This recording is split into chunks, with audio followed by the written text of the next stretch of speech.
CGTN, China Global Television Network.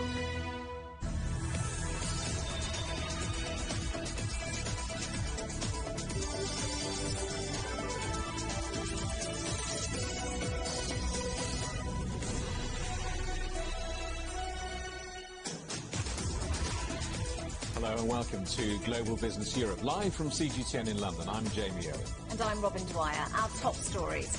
Boris and Biden face-to-face for the first time since the pandemic as world leaders gather ahead of the G7. Our other headlines: Ukraine's shirt becomes a political football, a kit clash with Russia on the eve of Euro 2020. It infects millions of people every year. Now hopes for an end to dengue fever in a groundbreaking trial. There's going to be birth, there's going to be death, there's going to be murder and the mayhem in the treetops, there's going to be music. What's not to love about this? And cicadas in the capital, Washington's noisy visitors reach a peak. A new Atlantic Charter, a pact between allies that will focus on global challenges like climate change and security. That was the big announcement when British Prime Minister Boris Johnson met US President Joe Biden ahead of a meeting of G7 leaders. In a moment, we'll talk live to our correspondent Naweed Jabarkal in Cornwall. First, his report on the big impact this gathering is having on a small English town. Looking out over the Cornish coast, this is picturesque postcard Britain. But look a little closer and there are warships at sea and police patrolling the streets. For local business owners like Chris and Francine, hosting the G7 summit here in St Ives has come at a cost. It's all dropped off this week. We're sort of at 50% at the moment because I think it's deterring people. As you say, you've seen the signs that say avoid the area everywhere, which that doesn't do much for your guests wanting to come in, does it? Or any last-minute bookings. They're scared to come down, to be honest, I think. Despite the short-term disruption to life, the local economy here could see a wider boost from the G7 spotlight, worth up to $70 million. Cornwall is very well known in the UK. It's known in a couple of markets like Germany, but the rest of the world probably doesn't even know Cornwall exists. And they probably think the English coast is rather boring and not very pretty. So for us, it's absolutely publicity we can't buy. Arriving with the usual high security, President Biden's the main guest here this week on his maiden foreign trip since entering the White House. This is the first time the leaders will meet in person since the start of the pandemic, and what a different world we're in. COVID-19 will be top of the agenda, but the group faces other challenges, from climate change, which is being felt in communities like this worldwide, to trade policies as they look to kickstart global growth. All issues that will need wider cooperation with non-G7 states if they're to be solved. 4 guest nations are also at the event this year: Australia, South Africa, South Korea and India, in what's being billed a gathering of like-minded democracies. The meetings and the mingling will be largely behind closed doors, but what happens here on the South English coast will be watched closely around the world.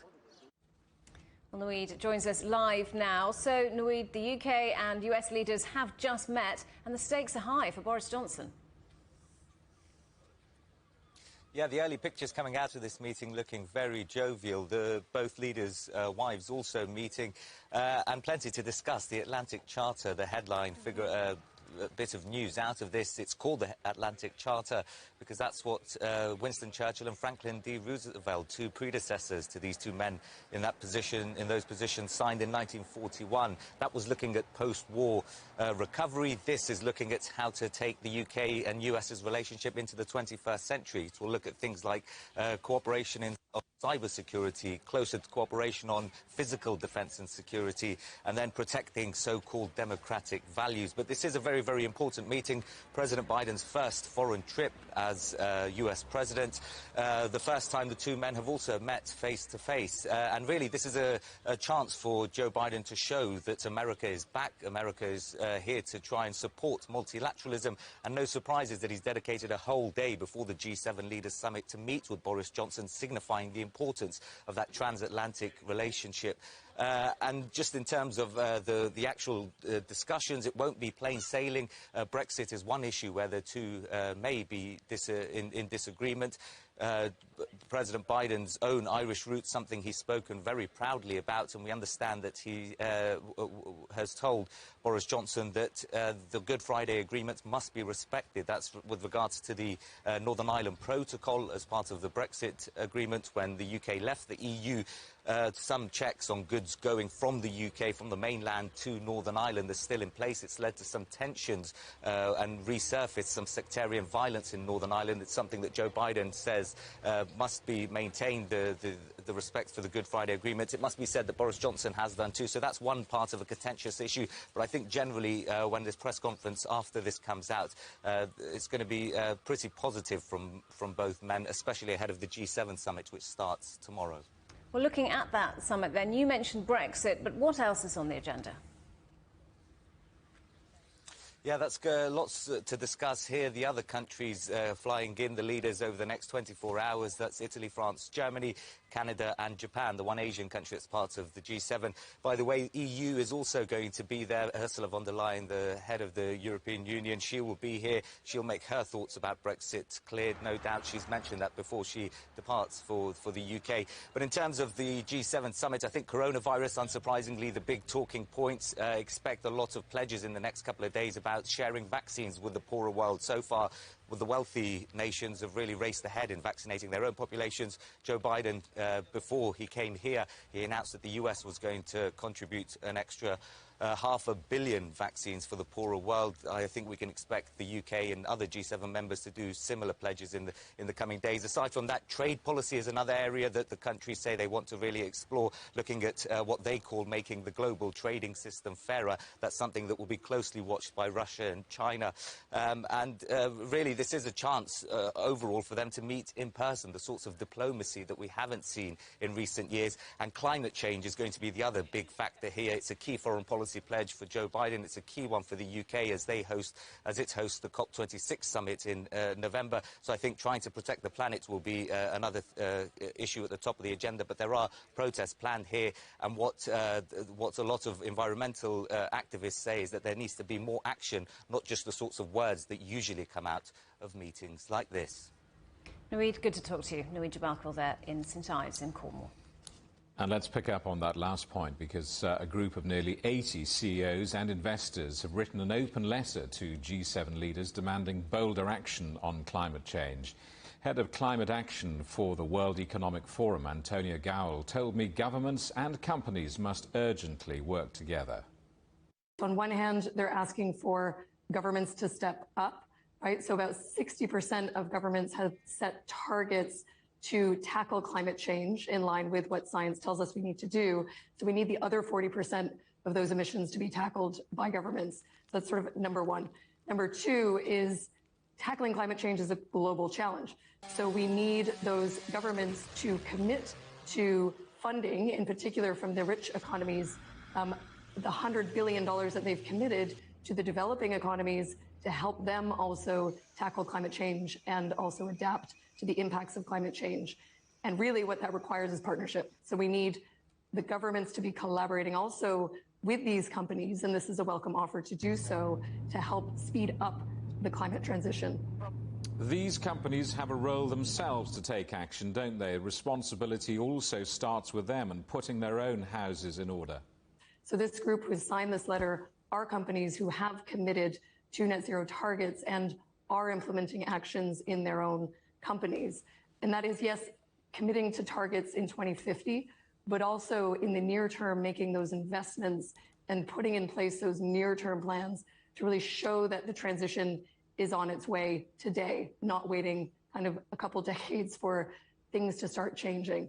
So the role of business is clear. It's not about passing the buck or handing responsibility over to governments or other stakeholders. It's to say that we need to in parallel take action today and then collaborate, because that's the only way that we're going to speed up the transition and achieve the goals that we need to achieve to mitigate climate change.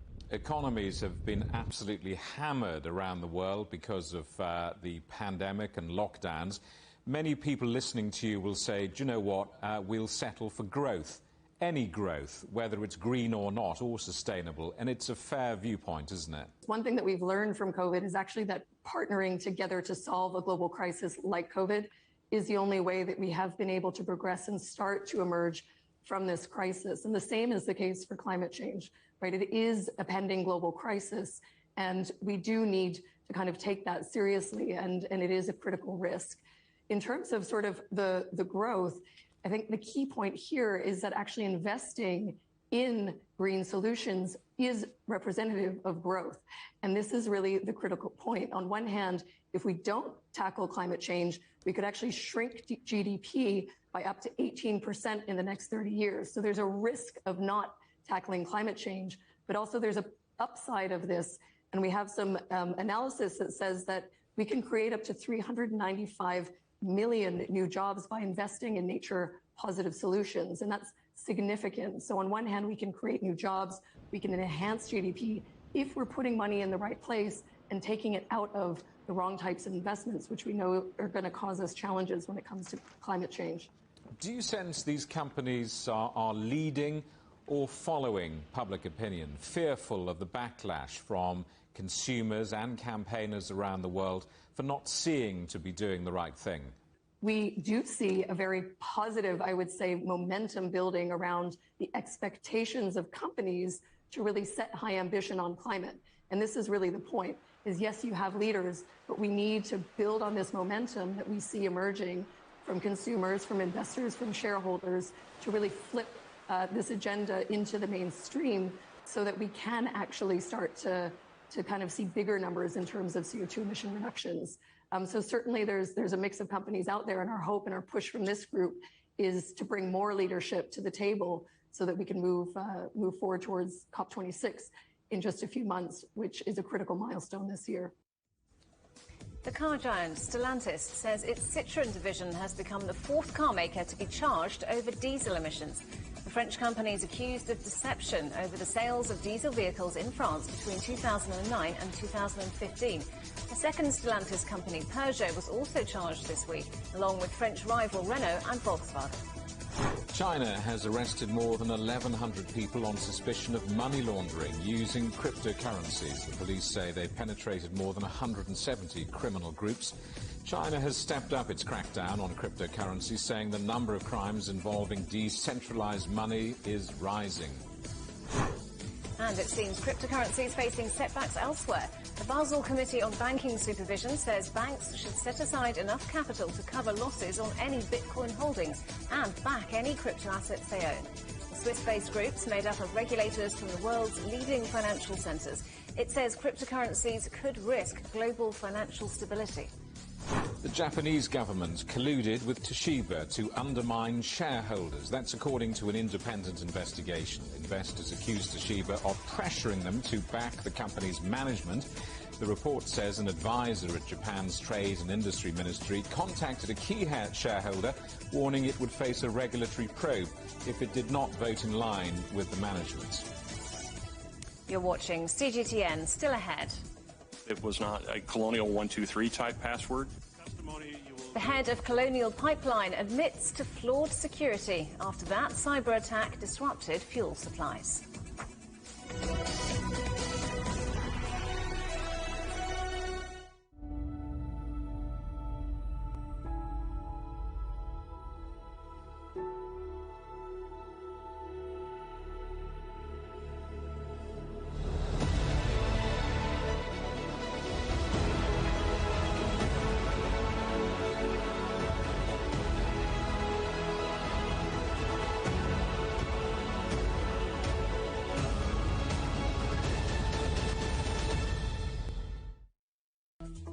Search CGTN Europe wherever you get your podcasts to subscribe to the Agenda podcast. The Agenda with me, Stephen Cole, always gets to the heart of the story. Just subscribe today and listen now. Covering the world from 4 continents. A new horizon. Teams in Beijing, Washington, D.C., Nairobi, and London. Who connect, interact, and inquire to bring you the stories that matter to all. The Link, only on CGTN. Facing the unknown is always difficult. In a world in turmoil, it's easy to lose orientation. But when the storms come, we have to see the possibilities, reinvent, find new opportunities, discover a path forward.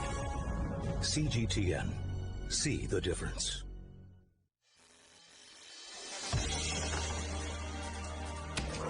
The world has changed under the pressure of the pandemic. For many of us, life is returning to some kind of normal. As we're adapting to changes in all of our lives, let Global Business Europe be your guide to the new normal. Join us weekdays on CGTN.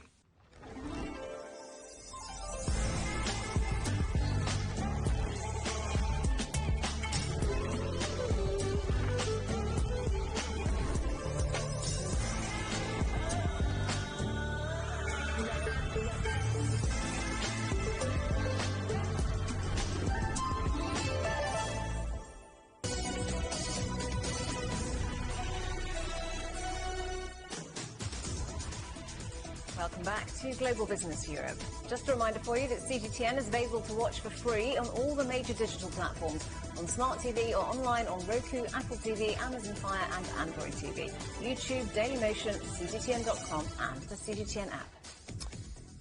One of the key measures of United States inflation has hit its highest level since the early 1990s. Critics of the US Federal Reserve say it's the latest sign the central bank should cut its stimulus program to stop the economy from overheating as it recovers from the pandemic. Well, our correspondent John Terrett is following the numbers for us. John, what do these figures tell us?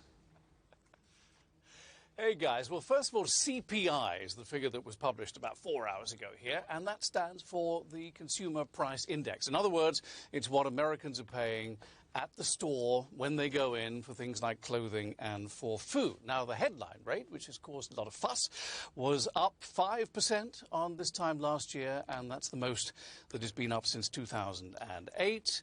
For the month it was up 0.6% in May, 0.8% April, 0.6% in March. Now, the core CPI rate, which is what you get when you strip out food and also energy prices, was up 3.8%, and that's the most it's been up in the year since the year 1993. Now, I don't know how much this matters to people around the world, but I'm now going to give you a laundry list of changes that we've seen in the last month. Here we go. So apparel, first of all, that's clothing, up 1.2%. Food, up 0.4%. That doesn't sound like very much, but when you don't have very much money, or you have no money at all, an increase in food of 0.4% is pretty serious, and also it was more than Wall Street had been expecting. Then you've got hotels and car rental up 0.4%, house prices 0.3%, energy pretty much unchanged, even though heating oil for homes was up quite a lot. And then we come to the two big ones, and this is why the figure is so bad, because you've got used cars up 7.3% in just 30 days. Remarkable, really. And airline tickets up 7% over the same time frame, but of course they started from a relatively low base. On the other hand, you've got copper and lumber, which I told you last month when this figure was published was the reason that it was so bad in April. Copper and lumber has sorted itself out. It's come down in price now. And copper and lumber, of course, is very important because it's what you put into a house if you're building a house. So it does rather look as if this is a supply chain issue, which is what the Federal Reserve's said it is all along, and the markets have bought into that.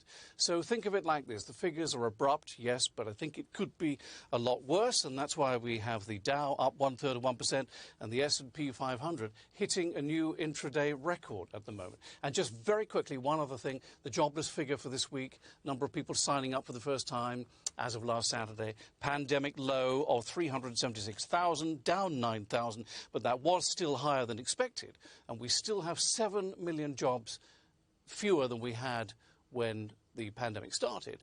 But there are actually 9 million jobs at the moment open in the United States, though, of course, those jobs are not all full-time, and they're obviously not for everybody. Jamie. John, all of that sounds, some of it sounds reassuring, but inflation has been the talk of the town for many months. Where do you think it's all heading?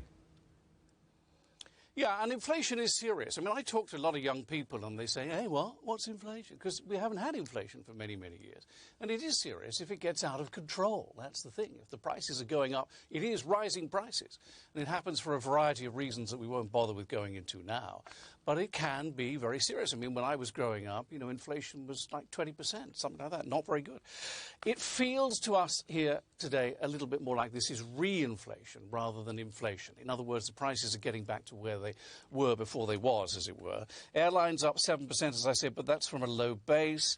The big question, the thing you have to remember, everybody's asking here, is this temporary, transitory, as the Federal Reserve says, or is it transformative, in which case the Fed will have to move quickly to curb inflation rising and to stop a recession, because in the past, whenever it hasn't moved quickly enough, it has resulted in a recession. Plenty of econobabble out there. It is so difficult to work out what is going on as we come out of this pandemic period. Really very difficult. Everybody has a different opinion. All I can tell you is the White House says this inflation thing will ease. This too shall pass. Jamie? John Terrett, good to talk to you. Thank you very much. Europe's economy may be restarting again, but the European Central Bank says it has no plans to ease emergency coronavirus policies anytime soon. The ECB leaders confirmed that interest rates will remain low and aggressive asset purchasing will continue. Ryan Thompson reports from Frankfurt. In the 6 weeks since the European Central Bank last revised its monetary policy, Europe looks a lot different. Businesses are reopening, travel is resuming, and overall the economic picture is a lot brighter. Despite this, the ECB says it will carry on and continue its emergency coronavirus measures because the outlook for the future is still too uncertain. This means that the bank's main crisis-fighting tool, which has so far bought over $1 trillion worth of bonds, will continue at its current pace. ECB leaders say they have the scope to acquire a total of $2.2 trillion before next March. But some do suspect here that could taper down after the summer. Current interest rates were also reconsidered by the Governing Council. Those will remain unchanged at 0%, 0.25%, and negative 0.5% respectively. Now, these low rates, of course, have helped reboot the economy, but it's also causing some to worry about things overheating. Inflation is on the minds of many, and Eurozone forecasts do expect it to rise over the summer, but the ECB says that will eventually cool off, so there's no need to adjust rates just yet. So against this background, the Governing Council decided to confirm its very accommodative monetary policy stance. We will keep the key ECB interest rates unchanged.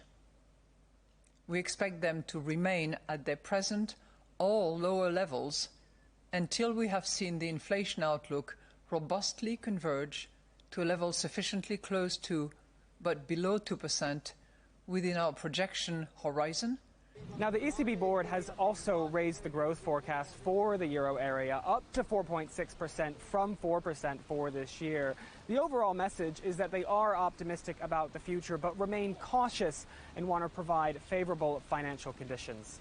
Ryan Thompson, CGTN, Frankfurt. So that's the view from Frankfurt. Juliette Mann is here now with the market reaction across Europe. I certainly am. Thanks, Jamie. Thanks, Robin. Well, investors have been playing it cool. Well, that's what they were doing in anticipation of the Washington and Frankfurt announcements.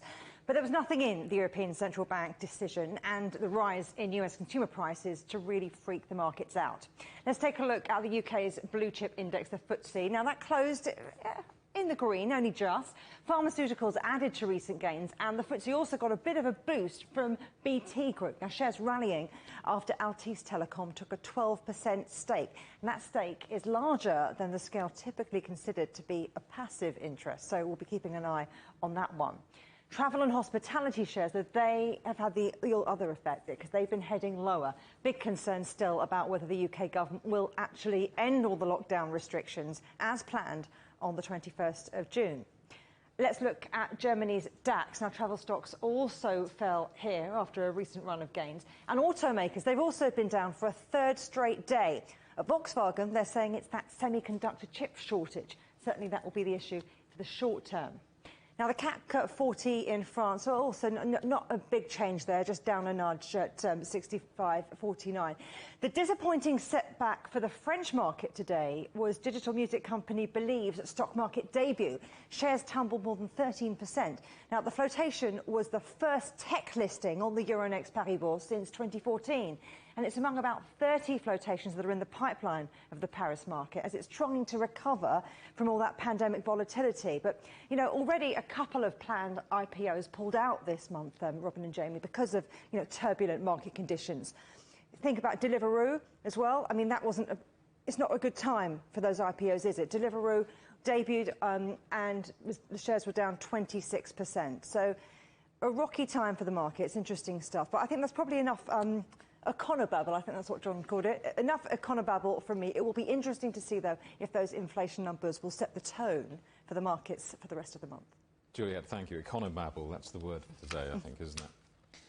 Now, the world's biggest meat producer, JBS, says it paid a ransom equivalent to $11 million after a cyber attack that disrupted its North American and Australian operations. Revelation comes as US lawmakers demanded to know why hackers were able to shut down a major fuel pipeline by using just a single password. They want firms to toughen up cybersecurity after the Colonial Pipeline was targeted last month. Owen Fairclough reports. He's the head of the biggest US fuel pipeline, who paid hackers a roughly $4.5 million ransom to retrieve crucial data they'd stolen, then encrypted. I made the decision to pay, and I made the decision to keep the information about the payment as confidential as possible. It was the hardest decision I've made in my 39 years in the energy industry, and I know how critical our pipeline is to the country, and I put the interests of the country first. Joseph Blunt paid up against the advice of US authorities, who've since retrieved most of the ransom from Russia-based hackers blamed for the attack. But under questioning from lawmakers, there was an important revelation. Prior to the attack, did your company require all employees to use multi-factor authentication? Ranking Member Porton, in the case of this particular legacy VPN, it did only have single-factor authentication. It was a complicated password, so I want to be clear on that. It was not a Colonial 123 type password. Complicated or not, security experts say that kind of single-factor authentication is a no-no. Even on my home desktop computer, which only my family and I use a two-factor authentication to access something as relatively low risk as email. And I don't even have a fraction of the $3 billion or so in assets held by Colonial Pipeline. Last month's hack shut down the Colonial Pipeline, sending panicked drivers to gas stations, some of which ran dry. Like Colonial, the world's biggest meatpacking company, JBS, is operational once again after a similar extortion attack on its plants in the US and Australia. For experts, it's a wake-up call for all companies requiring online security. Owen Fairclough, CGTN, Washington. China has welcomed US President Joe Biden's decision to withdraw a Trump-era order that sought to ban new downloads of WeChat and TikTok. Though Biden is still ordering a security review of the two apps, China says it's a positive development. Beijing's foreign ministry also called on Washington to treat Chinese companies fairly. China has always urged America to respect the market principles and international trade rules, to stop expanding the concept of national security, and to stop abusing state power to suppress Chinese tech companies. We urge the US to treat Chinese enterprises in a fair, just and non-discriminatory manner. Meanwhile, commerce ministers from China and the United States have discussed managing their differences and trade challenges. Top-level officials from both sides have held frequent talks in the last few weeks as they try to salvage strained trade and economic ties. The two sides stressed the importance of dialogue in the business sector and agreed to promote trade and investment, develop pragmatic cooperation, and properly handle differences. The two sides agreed to continue to keep communication open. China has adopted a new law to counter foreign sanctions. It says the legislation is in line with international practice when countries face punitive measures from other countries. The law allows China to respond if countries adopt discriminatory measures against Chinese individuals or companies. Those sanctioned could be denied entry to China or expelled. Their assets may also be seized or frozen. The new law is China's latest legal tool as it reacts to sanctions from the EU and the United States over tech, trade, Hong Kong and Xinjiang. Talks to revive the Iran nuclear deal are starting again in Vienna, just 8 days before the Iranian presidential elections. Negotiators are trying to bring Washington back to the table and convince Tehran to comply with the agreement. But while some diplomats say they're certain this round will deliver a deal, others aren't so sure. Well, let's talk to Tony Waterman, who is in Brussels. So, Tony, a lot of confidence and also some scepticism. Yeah, that's right, Robin. It's actually the EU envoy, Enrique Moro, who is the one that believes there can be a deal at this next round of negotiations to bring these individuals back to the table into this agreement. But some other senior diplomats from the UK, France, Germany, they are more cautious. They say that progress has been made, but there are a number of stumbling blocks that remain. Among them, what to do with Iran's advanced centrifuges, the machines which enrich the uranium. There are also disagreements over how much access inspectors should have to Iranian nuclear sites. And of course, there are the U.S. sanctions, which are crippling the Iranian economy at the moment. They still need to decide which ones should be rolled back and when that should happen. Local reporting in Iran says that the U.S. has agreed to repeal 1,000 of these sanctions, but hundreds of them will remain in place. And perhaps the biggest stumbling block is the sequencing. Each side wants the other to make the first move. So this is why some experts are saying that perhaps there will not be an agreement reached ahead of that election, which will take place next Friday. The current president, Hassan Rouhani, is expected to be replaced by a longtime critic of the deal, and that most likely is not going to change anything, in fact, because at the end of the day, it is the supreme leader of Iran, the Ayatollah Ali Khamenei, which will decide on this matter. So still issues to be worked out. This is the 6th round of negotiations, but for people here in Brussels, they're hoping that this can be moved forward because they see re-entering into this agreement as the launching pad to start addressing other concerns that they have, particularly around Iran's ballistic missile program. Tony, thank you. Tony Waterman there in Brussels.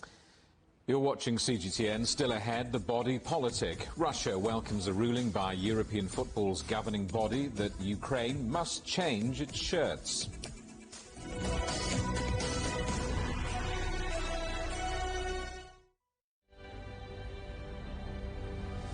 More than 100,000 people in Italy have now died from COVID-19. The vaccination programme offers some hope for the future, but intensive care units are near capacity.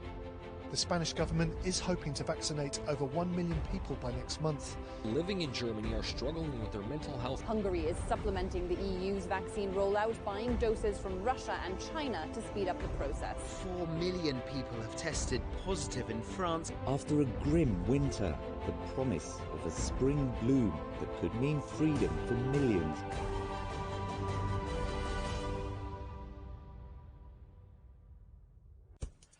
On the agenda with me, Stephen Cole, we look up into space.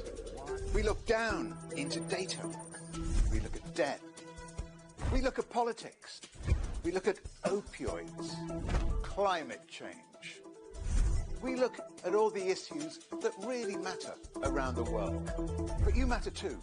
We want to tell the stories you want to see and hear about. Make it your agenda.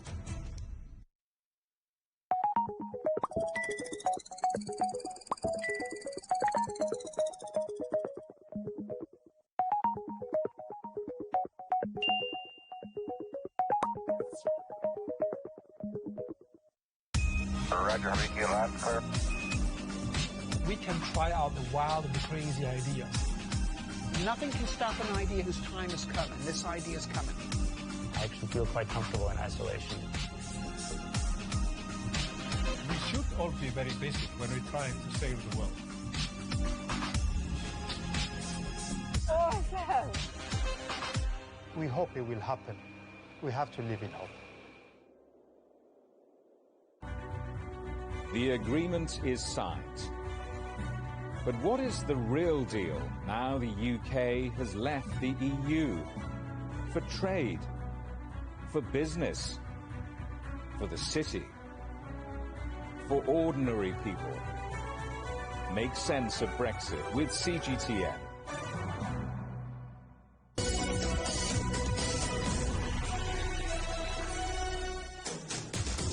Welcome back to Global Business Europe with Jamie Owen and Robin Dwyer. Our top stories. Boris and Biden face-to-face for the first time since the pandemic as world leaders gather ahead of the G7. And Ukraine's shirt becomes a political football, a kit clash with Russia on the eve of Euro 2020. Europe's most senior diplomat has called for a fresh investigation into the origins of the pandemic. European Commission President Ursula von der Leyen was speaking ahead of the G7 summit in the UK, where world leaders are expected to back a second review into the cause of the outbreak. Von der Leyen says it's essential investigators are granted full access to the sites that may shed new light on how COVID began. There is this horrible pandemic, a global pandemic. We have to know where it did come from in order to draw the right lessons and to develop the right tools to make sure that this will never happen again.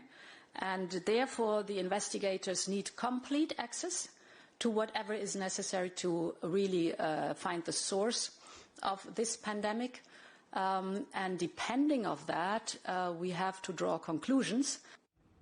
United States officials have cast doubt on the findings of an initial WHO report into the origins of the virus. Reports in America have since suggested the virus could have emerged from a laboratory leak in China, claims that have been dismissed by the investigating team. One, of leaving Wuhan, we've had these media reports about lack of access, lack of transparency, lack of openness, lack of data. I challenge those people who believe there's a lack of data to read the report. It's hundreds of pages packed with information that's not been seen before. Interviews with scientists, with the original clinicians who found the first cases of COVID. And I think it's very successful, and I'm very proud of that report. Britain's health minister has been defending his actions during the early stages of the pandemic. In a parliamentary hearing, Matt Hancock was questioned on testing and lockdown. He said he regretted not overruling scientific advice, which at the time had assumed COVID could not be transmitted by people without symptoms. He was also asked whether he'd been advised to stop community testing early in the pandemic. So the problem was, we were advised you shouldn't test people without symptoms because you will get a set of false negative results. And secondly, that when you only have a relatively small testing capacity compared to, say, Germany or South Korea, you have to target it at the people for whom it might be life-saving. Russia has welcomed a ruling by European football's governing body that Ukraine must change its kit design for Euro 2020, which starts on Friday. UEFA upheld Russia's complaints that the shirts included a political slogan, but it said a map of Ukraine, including Crimea, could remain on the kit. Well, our correspondent Rahul Pathak is following the story. So this looks a bit like 1-0 to Russia. What didn't Moscow like about the shirt design? Well, it relates to the conflict between Russia and Ukraine that began in 2014. Russian forces going into Crimea, which was part of Ukraine, but Russia has historically considered it Russian territory. So when the Ukrainians included the Crimea map in its shirt design ahead of Euro 2020, the Russians were furious, even though Crimea remained internationally recognised as part of Ukraine. Now, after Russian complaints, UEFA have ordered the shirt slogan on the shirt to be called "Glory to the Heroes" to be removed.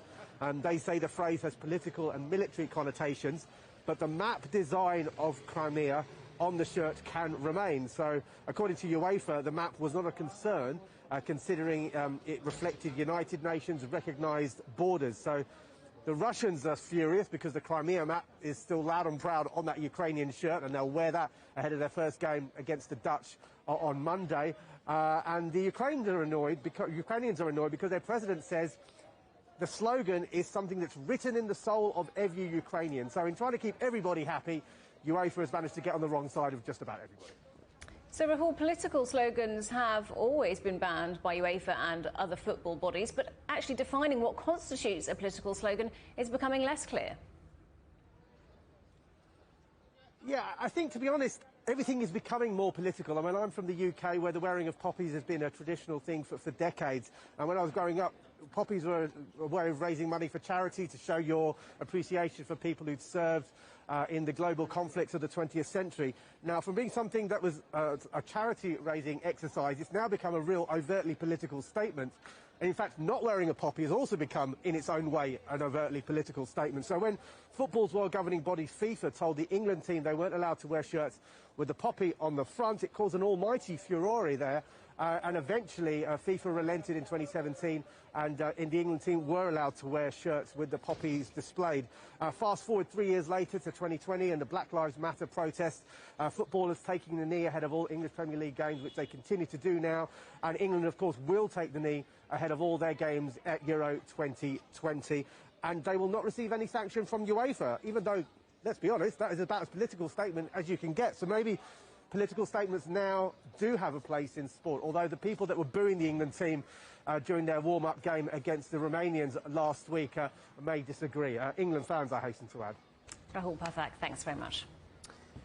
A Russian court has fined Facebook $235,000 for failing to delete content which Moscow deems illegal. It's the second such ruling in just a fortnight after the US tech firm was fined more than $350,000 for the same offence last month. Europe is continuing to lift restrictions as COVID case numbers and hospitalisations drop to levels not seen since last summer. In Hungary, high vaccination levels have allowed the economy to continue reopening. But experts are warning the pandemic is not over. Penelope Liersch reports. On the streets of Budapest, life looks relatively normal. It's hard to imagine less than 2 months ago the country was recording the world's highest number of daily COVID deaths per capita. COVID hospitalisations are the lowest they've been since September. Daily deaths have dropped below 10 2 days in a row. The number of new infections is decreasing. The percentage of positive tests is quite low. This is a good news, 1.3% of all tests. This shows that the third wave of the epidemic has, we can say this with confidence, been overcome. More than half the population have had at least one dose of COVID vaccine, with 3 more shipments of Pfizer, Moderna and Janssen arriving this week. But public health experts are warning the pandemic is far from over, concerned the level of vaccination is not enough to stop a fourth wave in the autumn. With this virus, I think it's not enough to have reaching the 50% of the population vaccinated. We should reach something 80%, which is, I know, is very high number. Hungary is now joining Poland, Romania and Slovakia in allowing 12 to 16-year-olds to be vaccinated with Pfizer. There are also calls for the government to provide free antibody testing for those vaccinated with Sinopharm and potentially a third shot, with some fully vaccinated residents returning low levels of antibodies. Those people need to be vaccinated with a third vaccine, with a third shot, and presumably the third shot should not be the Sinopharm vaccine. Preferably, it should be an mRNA vaccination. For most services in Hungary, you require a vaccine protection certificate. But as of next week, small villages will be allowed to host outdoor cultural events without vaccine protection. Across the region, COVID restrictions are continuing to lift as case numbers fall. The Czech Republic this week recorded its lowest number of daily COVID cases since August last year, reopening cinemas and multiplexes after 8 months of closures. In less than 2 weeks' time, the Czech border will also open to all EU and Serbian citizens under COVID conditions. And from next week, Poland will increase church limits to 50% capacity after increasing limits for other events. Penelope Liersch, CGTN. Moments ago, the British government said it had concluded a deal with the European Union on fishing quotas for the rest of the year. It's been an area of huge controversy and tension since the UK left the European Union. The British government says the agreement will impose limits for 70 stocks of fish. London claims this deal provides UK fleets with fishing opportunities worth nearly $500 million. The fishing industry had claimed their interests had been sacrificed in the Brexit deal. India has recorded a global record of more than 6,000 deaths from coronavirus in a single day. It comes after one state sharply increased its death toll, raising fears that the country's total is much higher than reported. Health officials say the pandemic has killed more than 350,000 people in the country. Strikes in Greece have brought public transport and other services to a standstill. The walkouts are a response to employment reforms. The government says the draft legislation is currently being debated in Parliament. Several demonstrations have been held in Athens and across the country. The former Mongolian Prime Minister Ukna Kurulsuk has become the country's 6th democratically elected president. He was forced to resign as Prime Minister after protests earlier this year. Despite the landslide victory, there were few signs of celebration in the capital, Ulaanbaatar. A partial solar eclipse, also known as the Ring of Fire, has graced the skies of several countries. It takes place as the moon moves in front of the sun. The annular or ring-shaped solar eclipse occurs when the moon is too far away to completely cover the sun, creating a partial eclipse.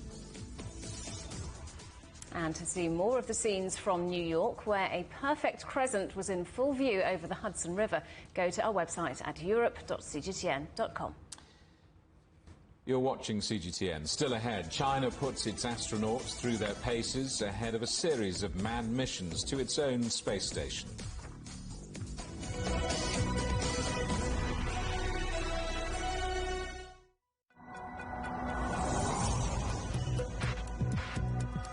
Each day, there are millions of stories. Each one can open new perspectives, new possibilities. Wherever you look, we are there. To see, discover, explore. We put the pieces together to find what really matters to you. All around the world, all around the clock. Our reporters are at home across the globe. From our headquarters in Beijing and production centers in Washington, Nairobi, and London, China Global Television Network. Stories from across the globe, reaching people across the globe. CGTN. See the difference.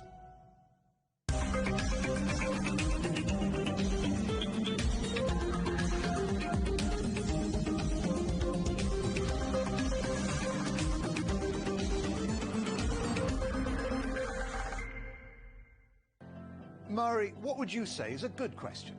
Stephen, I'd say it's one where there's always more than one answer. The Answers Project is a new podcast series from CGTN Europe. With me, Stephen Cole. And me, Mari Beveridge. In each episode, we'll take a complex question. And with the help of some of the world's foremost experts, shine light on some of the answers. So join us for The Answers Project. Available wherever you get your podcasts.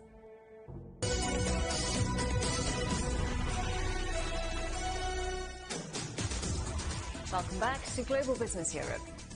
Chinese astronauts are being put through their paces with intense training to get them ready for space. Beijing is planning a series of manned missions to its own space station. Ning Hong reports. Tianhe is the first module of China's Tiangong space station, and it was put into orbit in April. So China is already preparing for a series of manned missions there. The China Manned Space Engineering Office says 4 groups of 16 astronauts are now training for upcoming manned space missions over the coming 2 years. The most imminent of these, the Shenzhou 12, will also be the first manned space mission in China in half a decade. 6 missions were planned for each of the 2 phases. Among them, the Shenzhou 12 spacecraft will have a crew of 3 astronauts. They will stay in orbit for 3 months. Building the space station will involve a large number of spacewalks, which can last 4 hours. On the ground, training equipment is helping the astronauts to prepare for the mission. In addition to mastering the professional skills, we've increased a lot of our body training to increase the strength and endurance of the astronauts. We conduct spacewalk training underwater, and it usually takes 6 or 7 hours. A standard spacewalk will last 6 to 7 hours. To complete the task, efficiency is very important. Of course, safety is also very important. We have made new improvements to the spacesuit to meet the needs of the space station, which will allow astronauts to work more efficiently. China is also working with global space agencies. That includes the United Nations Outer Space Division. An initial group of 9 projects from 17 countries are selected to board the Chinese space station. Joint manned missions are also under discussion. In the future, there will definitely be foreign astronauts participating in Chinese space flights while working and living on China's space station. Foreign astronauts are already learning Chinese and preparing to participate in Chinese flights. Tiangong will be completed in less than 2 years by the end of 2022. It's expected that the Chinese astronauts will work and live in space station for a period of 6 months per mission. Ning Hong, CGTN. It kills thousands of people every year and infects millions. Now scientists say they could have cut cases of dengue fever by 77%. A trial in Indonesia showed that if mosquitoes were infected with what's been described as a miraculous bacteria, their ability to spread the disease was dramatically reduced. Scott O'Neill is the director of the World Mosquito Programme, which is behind this groundbreaking research, and I'm pleased to say he joins us on the programme now. Thanks so much indeed for being with us. So, compared to something like malaria, let's say, dengue fever doesn't get perhaps as much attention. So how much of a problem is it? No, you're right. It doesn't get as much attention. That's why we call it a neglected tropical disease. But it's huge. 400 million people are estimated to be infected with dengue viruses each year around the planet, and the problem's just getting worse. While malaria is getting better, dengue is getting worse. So it's a major, major problem. So let's talk about this new treatment then. How much of a breakthrough does it represent? Well, at the moment, nothing's really working for dengue control. All of the approaches are really focused on killing mosquitoes or development of a vaccine, but the vaccine development area has been quite fraught. So this represents really what looks like at the moment one of the major new tools that could be used to control this disease. So in fairly simple terms, how does it work? Well, it's really quite simple, actually. What we're doing is introducing a naturally occurring bacteria that lives in insects, up to 50% of all insects naturally, but not in this mosquito that transmits these viruses to people. And when we put it into the mosquito population and it maintains itself, it stops the mosquitoes from being able to transmit the viruses because they can't grow in the mosquito if the bacteria is present. So it's a very simple intervention. It sustains itself and it's having very large impact. And do you think that we could be in with a chance here of actually ending dengue fever thanks to this treatment? Certainly in areas where we're applying this intervention now in a number of countries, over time, and if the area is big enough that we're deploying, we're looking like we're going to see elimination of local transmission of the disease. So I think combined with other methods that are in development and ones that we use at the moment, I think we've got a good chance on having a very big dent on this problem. If we're able to scale it up. So is the plan now to implement it globally? Absolutely. So we're currently working in 11 countries, but our ambition is quite large. We'd like to be able to make this technology available to the countries around the world, and it's the problem in the tropics of the world, all of the tropical cities of the world, to make it available for countries and cities to be able to use to help control their disease problem. So good news for dengue fever then, but is there potentially an application for fighting other viruses too? Yeah, really interestingly, this intervention just doesn't target dengue. It actually targets a range of viruses that are all transmitted by the same mosquito, and some of the names of these viruses might be familiar. Zika virus, chikungunya, yellow fever, all transmitted by the same mosquito, and they all get affected in the same way. So we could potentially, with one intervention, prevent a number of diseases simultaneously. And with the pandemic, we've seen a lot of funding diverted towards fighting that. Have you seen the impact of a loss of funding on your research into mosquito-borne diseases? Well, certainly everybody's attention is on COVID at the moment, and rightly so. You know, it's a major problem that needs to be addressed very quickly. And so, as you would expect, most funders are focused and most governments are funded in how they're controlling COVID at the moment. And diseases like dengue, unfortunately, are taking a little bit of a back seat. But we're hopeful that once the COVID problem is brought under control, and we're making good headway globally on that, that resources will begin to flow again to diseases like dengue. Scott O'Neill from the World Mosquito Programme. Thanks very much for joining us on the programme, and congratulations on your research. Thank you. Summer has arrived in Washington, a period that usually attracts lots of tourists. But over the past few weeks, the US Capitol has seen an influx of visitors of a different kind. CGTN's Francis Kuo reports. Some have dubbed it the Big Invasion. But these guys aren't fighters, but lovers. These are not criminals. They're not bad guys. Michael Raup would know. He's an entomology professor at the University of Maryland. I prefer the bug guy. These critters are brood 10 cicadas, and they are everywhere, especially along the east coast of the United States. The Washington, D.C. region, now the epicenter. It's one of the most fascinating phenomena here on planet Earth. The kicker, they come out every 17 years, like clockwork. They're magical. Underground for 17 years, living a COVID-like existence. They do social distance. So what have they been doing for that long? Feeding off plant roots, of course. Then when it hits the right temperature, they climb out of these holes in the ground, shed their outer shell, and mature into adults. And that's when that love part comes in. They're going to be very noisy. I think you can actually hear a chorus in the background. 80 to 100 decibels. That's jet plane lawnmower loud. You may hear a racket, but it's all about romance. Once they get together, the male's going to use his very best performance in the courtship song to try to convince that special someone that she should be the mother of his nymphs. If he's successful, she's going to make a little clicking noise. She's going to flick her wings. They're going to do a choreographed dance. They're going to hook up, mate, and the deal is sealed. And have babies, if they're lucky enough to survive. Once they're out of the ground, everything is going to want to eat them. Squirrels, raccoons, foxes, dogs. So animals see these cicadas as a feast, but it doesn't mean us humans can't chow down too. If you don't think about anything else when you're cooking cicadas, they need to be crispy. We visited the kitchen of diva chef Elise Harris. After blanching and freeze-drying the bugs, she sautés them with olive oil and spices. From there, the possibilities are endless. Cicada tacos with chipotle crema, cicada garnished bruschetta and pizza. And for dessert, I also made some dark chocolate covered cicadas with edible gold and fleur de sal. Are these the eyeballs here? Yeah. Yeah. Okay, I won't look at the eyeballs. And after some stalling, 3, 2, 1. I had to give it a try. They're not bad. You're right, it has a little salty, like nutty, almost nutty flavor. They are very protein-rich food.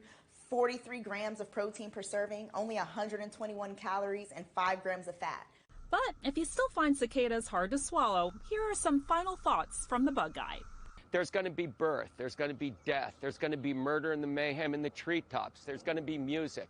What's not to love about this? It's just a spectacular opportunity to witness Mother Nature at its best. Francis Kuo, CGTN, Columbia, Maryland.